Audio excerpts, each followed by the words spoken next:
Hi all, I have a little backlog of over the board games to show you. This is one of them actually. It was played this month, early in the month, on the 3rd, against West London Chess Club. In our away match they had a very, very strong team, including I am Thomas Rendell on board 1.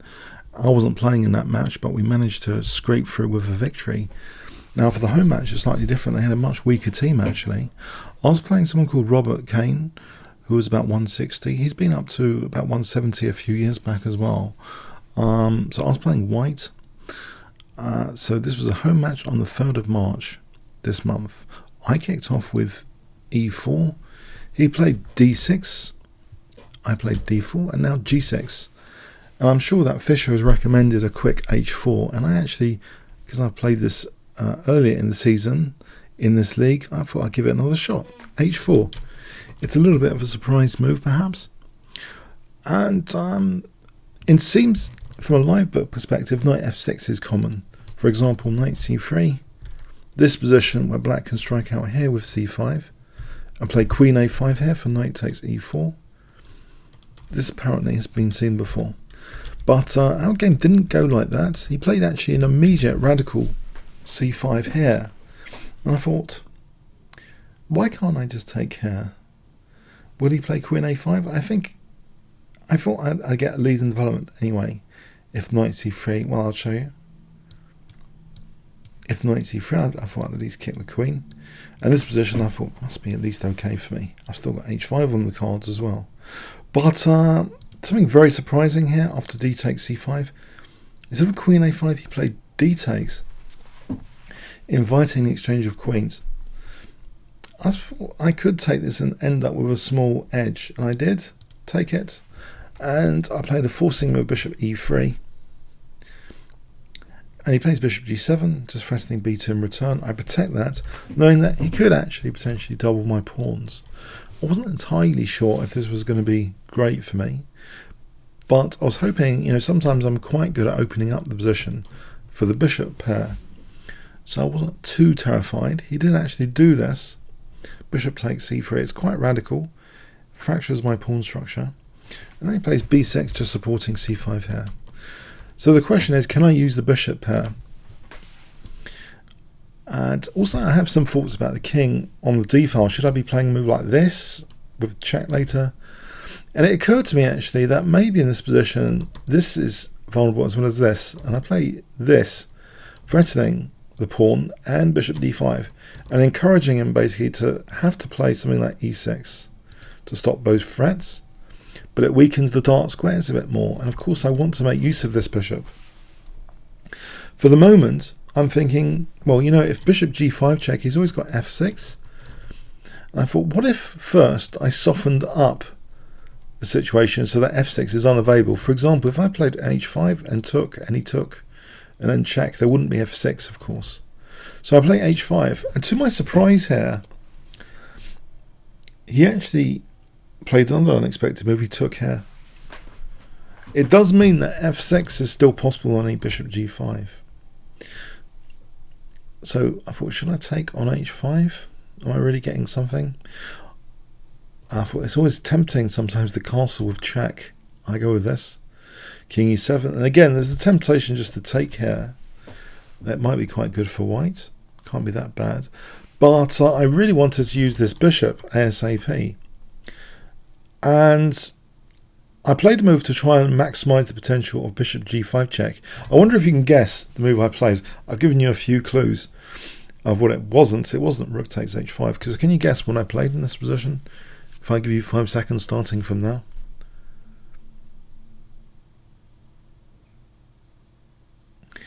Okay, e5. The engines seem to like it as well on my post-mortem. It does mean bishop g5 has the extra power to it, that if f6 I can play takes and isolate this pawn. And this is what happened. Knight c6, check. Perhaps he should have gone back with his king. It might not be totally the end of the world if he goes back with his king.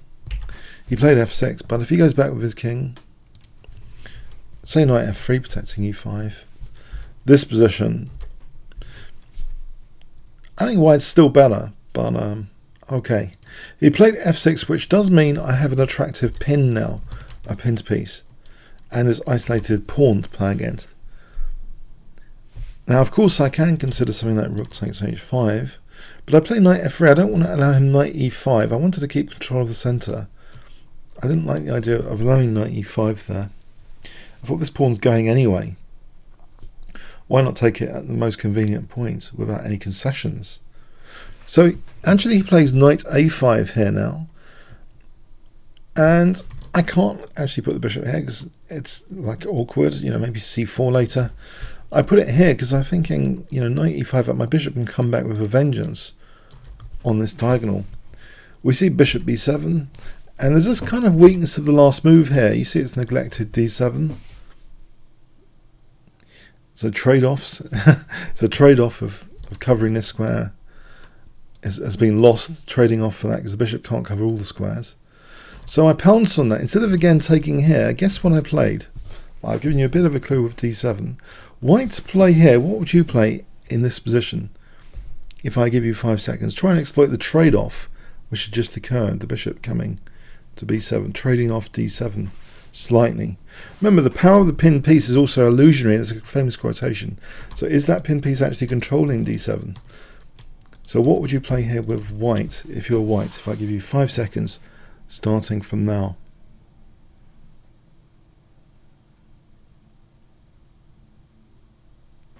Okay, knight e5, yeah. Because now there's rook d7 check threatens, because this is not protecting that. And it's difficult to quickly parry that, actually. It's a tricky position, potentially. If he uses a rook, there's another trade-off with h7. This rook's currently protecting here. You can imagine if he uses a rook, I might just take that, and he can't take with the kings. There's knight f7, or bishop takes f6 rather. And if here, you know, taking here, then I've got things like rook takes h7 on the cards potentially. That's just one thing. But so he plays bishop c6, just offering the bishop to cover d7. And guess what I play here? If I give you 5 seconds starting from now, white to play.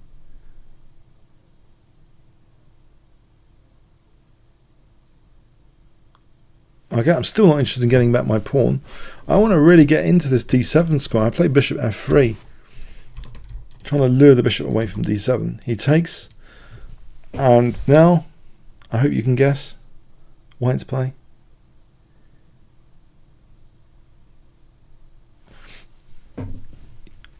Of course, some calculation needed to reassure that this is possible. Instead of the ordinary capture, I played the check here. And in this position, I've now got some choices. Do I take here or here? What would you play?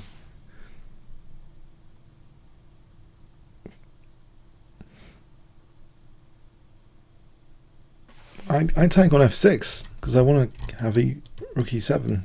Also, of course, the bishop's hitting the rook here. So he counterattacks with knight c6. This isn't quite working out, but it's a very difficult position here because if I get in rook e7 check, I can take if the bishop moves, then it's just a very, very tricky position here tactically. So he tries knight c6, and I take on f3, and his point was knight takes e5, so that if I take, then he can take here, but I've got, in this position, of course, I don't have to do that. I throw in a check. The king moves to f8, and now I can just win material. I can be material up here. Bishop takes h8. So if he takes now, bishop takes e5. It's lost for black. He's lost material. Knight g6 was played. I take on h7, protecting the bishop. King g8, and now I just play rook g7 check. That was good. Also, I mean, rook takes h5 was good as well to protect the rooks and stuff. But rook g7 is good enough just to be material up. So he'd just be a rook up, yeah. Facing mate as well in that position. Yeah, it was just an interesting game. I hope you might have got something from it. Sometimes, yeah, if you have the bishop pair and you've got structural damage, I think there's a lot of games of Botvinnik where he's shown time and time again that Botvinnik with weird pawn structures, double pawns or isolated pawns, he actually, the upside is the power of the pieces. You know, the structural damage is static, but the dynamic, the power of the pieces can come to life. You know, if you've got the bishop pair or rooks, you know, try and maximize their power. You know, try and play, some powerful dynamic moves sometimes to exploit leading developments or weak squares or pins. It's the power of the pieces. All the themes, related to the power of the pieces if you've got structural damage. But, obviously the bishop pair, the trump card of the dark square bishop, black hasn't got the dark square bishop after that. To try and puncture the dark squares, emphasize the dark squares as far as possible. So I hope you did get something from that and enjoy this over the board game series. I've got some more to cover actually. So comments or questions on YouTube. And we crushed them in this home match, by the way. Someone was asking about match score on a previous one. I think we just crushed them 7.5 on this home match. They were much weaker than when we played them away. So we're on this precipice of potentially being promoted, but it's so strong, Division 1. Unless you've got lots of IMs, there's no chance of winning Division 1, and it's very difficult even to stay up there. But obviously it's a learning experience when you play much stronger players, and I got to play IMs last time I was in Division 1, and I even took a game once off an IM last season. But it's last time we were in Division 1, but I was a bit lucky. But yeah, I guess, in league chess, that's the beauty of league chess. It really depends how strong your division is and what board you're on. But it's a great source of competitive games outside of chess tournaments, just to go to your local chess club. And usually, especially in England, they're part of some league, and you play other clubs in the league, home and away matches, and it's great fun and it's interesting. Okay, comments or questions on YouTube. Thanks very much.